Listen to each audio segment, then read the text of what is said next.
Hey guys, welcome back to our channel. Hope you have a wonderful day. In today's video, we're gonna go through a Q&A that we definitely went through in our personal life Yep. and figured it'll be good to contribute And share our opinion.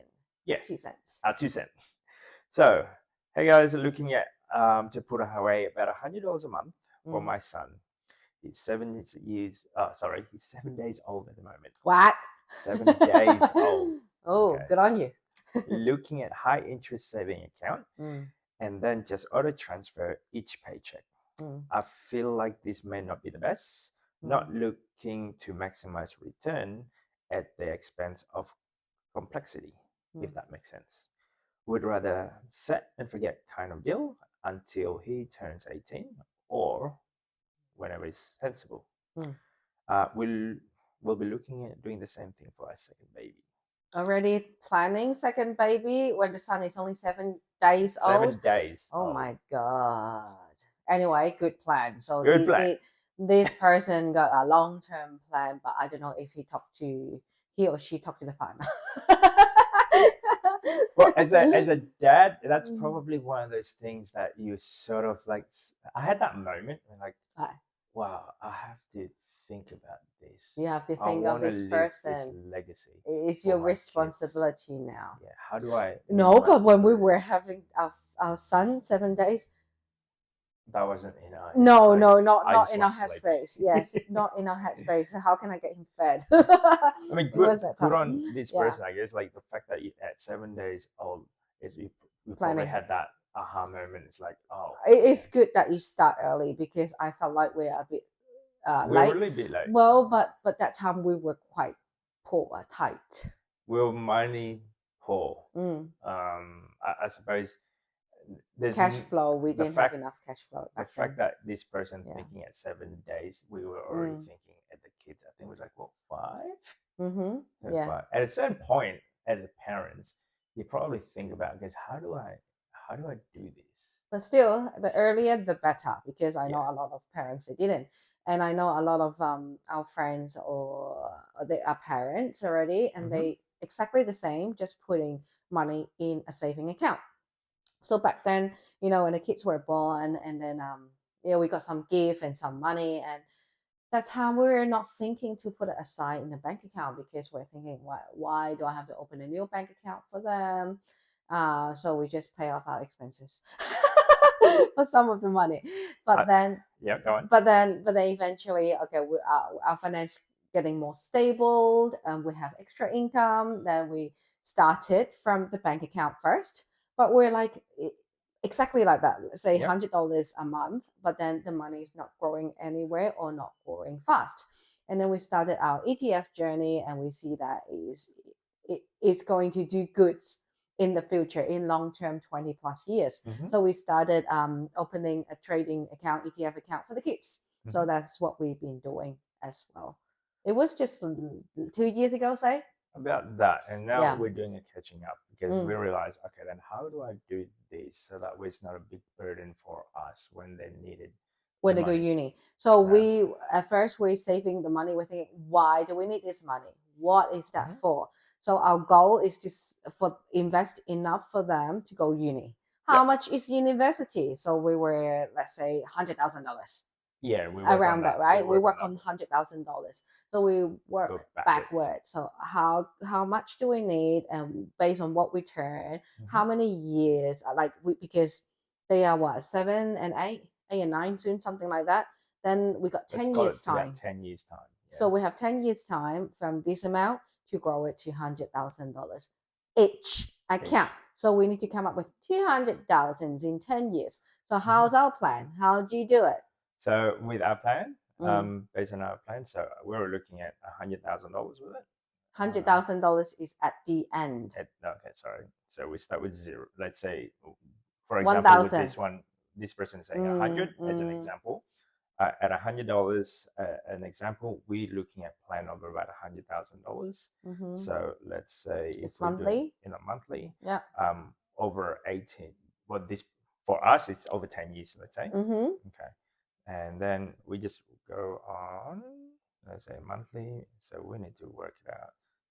No, Is that 500? There you go. Yeah. Yeah. Sorry about that. So what he's trying to do is doing a compound interest calculator. I'm just going to screenshot this and I'll put it somewhere that you guys can see. So we're going to go through it a little bit. So the initial amount will be, we're starting at about $100, and then we're having an assumption of annual return at about 8% per year, with a duration of about 10 years, because it's 7 years old, let's say, at the moment, the eldest.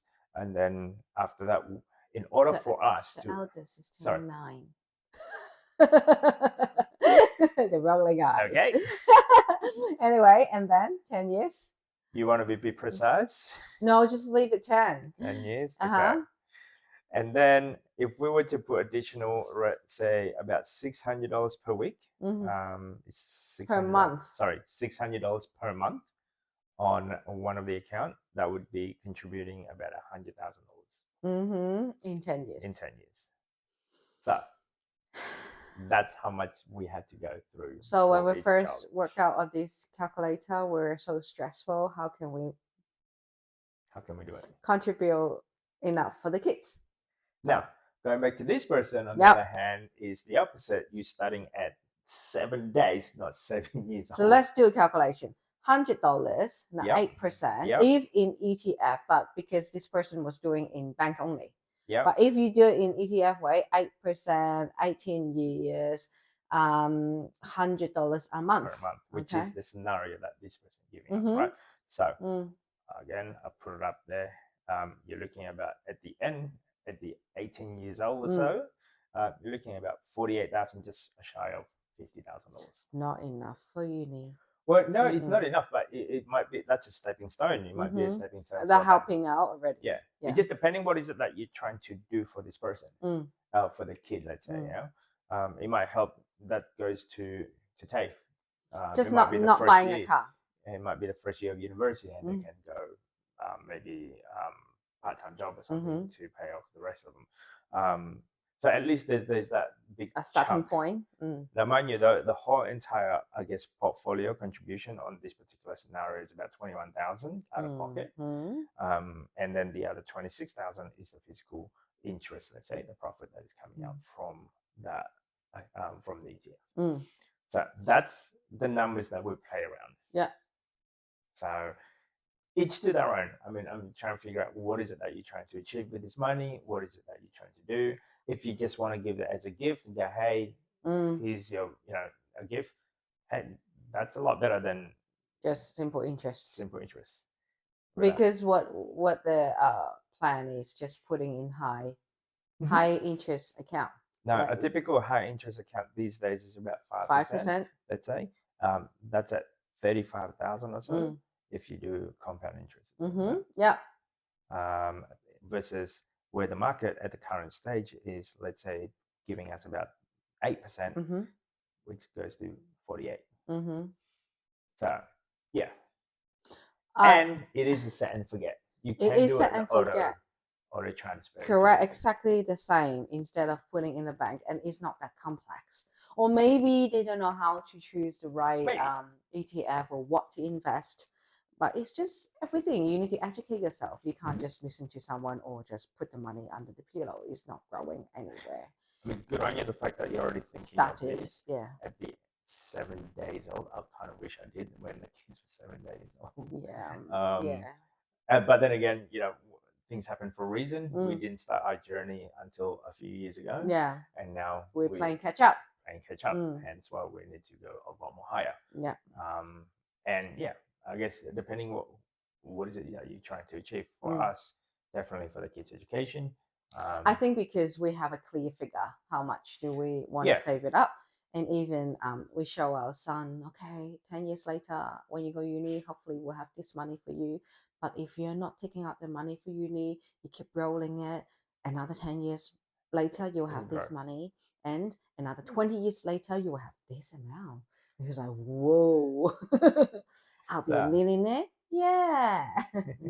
each to their own. Yeah. So playing around with a compound interest calculator helps us a lot envision what it looked like. I think it's a must. You need to know what's your end goal, how much do you need, and then work it backward. How can you do it? How much do you have, and how much you have to put in each week, each month, or each year to make it happen. Then the next stage after playing around with the calculator is figuring out which platform are you going to use and what product are you going to be investing on. If you're going to choose the route that we did, which is using the ETF. We didn't know which product or which platform is best for us at that time. So I was just trying a lot of different products. The try guy. So yeah, for me it's like learning by doing, whereas some people like doing it by research and understand the data and they just shoot in that particular platform, let's say. So yeah, from my personal experience, well, there's no right or wrong way. No. You investing or putting money aside is the right way. The fact that you're already thinking of that alone, it is one step further. So anyway, that's just our 2 cents, guys. If you like this type of content, don't forget to subscribe, comment. See you next time. Bye.